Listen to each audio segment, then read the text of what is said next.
Peace and love, Islam. This is holy instructions from the Prophet. Know thyself.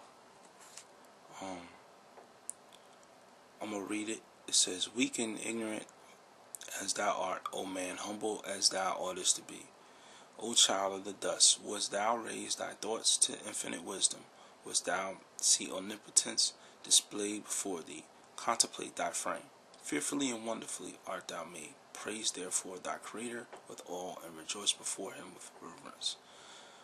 Wherefore of all creatures art thou only erect, but that thou shouldest behold his works.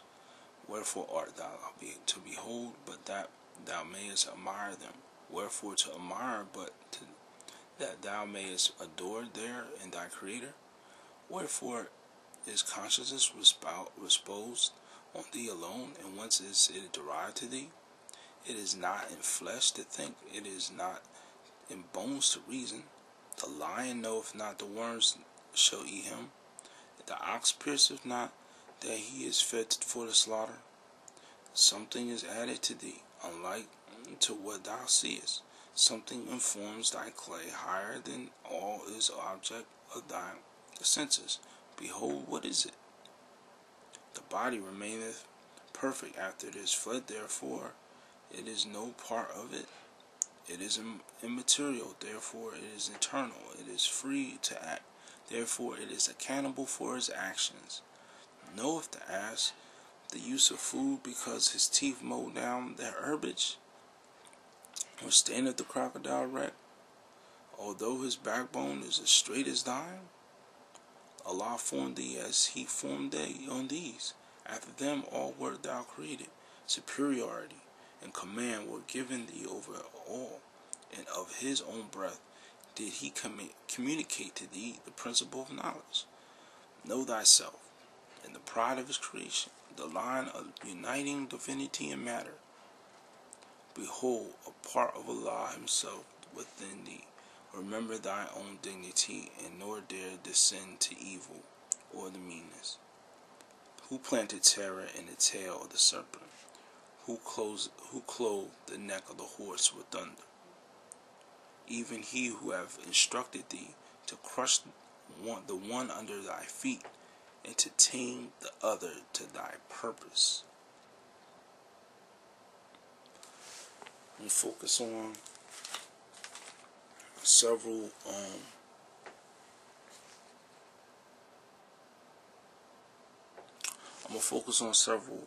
things here. The first of all, the chapter 36, instructions from the Prophet. Know thyself. Clearly explains, pretty much draws the defined line between us and other creations, saying that our consciousness allows us to do way more than what animals are set to do. A lot of animals are set in program, unless you're talking about dolphins and other form of species that have some form of consciousness. But our ability to do certain things, the other form things, other form of reasoning, to retain knowledge of ourselves as a tool. We can elevate ourselves. We're able to go, as I said before, we are the medium. Like, we're able to go down or go up.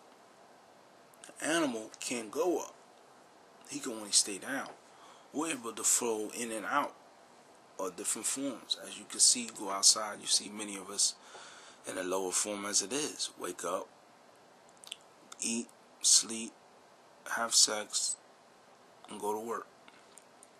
And you party on the weekend. If you do that, some people are just stuck, just doing one thing. And then when you try to break them out of it, then I don't want to do it, I want to break it. So they're already in a low form of existence. There's lower forms of existence. There's some people who get stuck where that's all they're prone to do is be basic animals. You know what I'm saying? But we have the ability to raise ourselves to a higher form. And they're saying, what is it? What is it that makes us that? It's because we have the essence of the Creator inside of us. We're pretty much Him, or it, in the fleshly form. As you go down to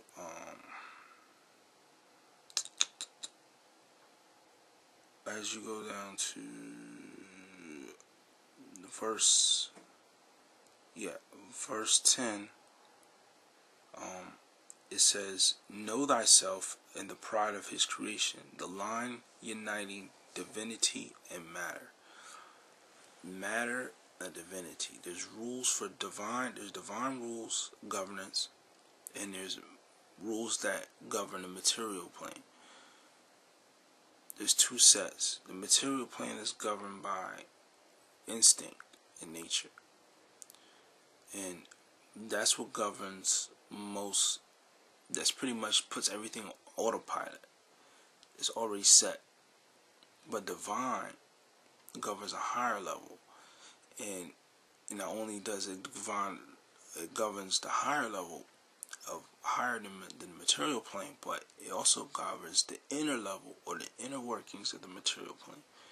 Is actually divine, is governed by the divine rules.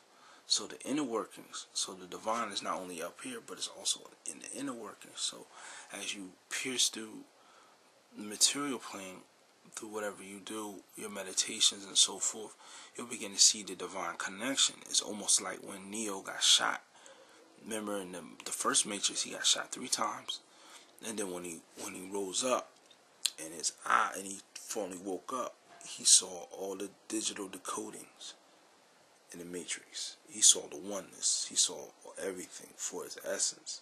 So pretty much he was looking at the essence of what everything is. And he was able to pierce through it and manipulate it and form it. That's why he was able to fly and do things and certain things in the Matrix, because he saw the digital decoding. You know what I'm saying? He saw all the essence. He was able to see it. You know what I'm saying? He wasn't able to just, like, we see material and we're just, okay, boom, boom, that's a wall. Boom, boom, boom, boom, boom. Because we can't see the essence within the wall. Once you see the essence, then you can pierce through it. Because now your perception has changed. So that's a serious level when you're able to build on that. But as it said, we are the line. We are the line that unites matter and divinity. There's a book by Ibn Arabi called Divine Governance. I think that's going to be a key book for anybody that's a book that everyone should get. If you're a grand sheik, or you're just a leader in general, especially in this Moorish path, you might want to get that, because what it tells you is divine governance. That means we are the governors of the material plane. We are divine chosen governors. We are the hands manifested in the material plane, and we are that representation of the highest form of Allah here. So this is what pretty much this whole chapter is pretty much dealing with that. This is like a synopsis of that book of Divine Governance. Divine Governance goes in detail. I don't have my copies in storage, but inshallah, next time I get it, we're going to go into it. But this here is definitely telling us that regardless of all the animals and so forth, and that we are all created with them, we had a specific duty. We had a specific divine duty. And even though we're in the material plane just like the animals, we have a higher divine connection to Allah. You know what I'm saying? We can go to Allah. We have methods to go. That's why we can shut in. We can either hibernate ourselves, where animals hibernate seasonally. We can hibernate anytime, shut ourselves in, and connect. You know what I'm saying? Animals don't do that. You know what I'm saying? Don't get me wrong, they have divine purpose. Like I said, there's the essence divine that governs the inner workings of the material plane. But the material plane on the outside is governed by instinct and pretty much as I said before, just on that level, instinct. All right.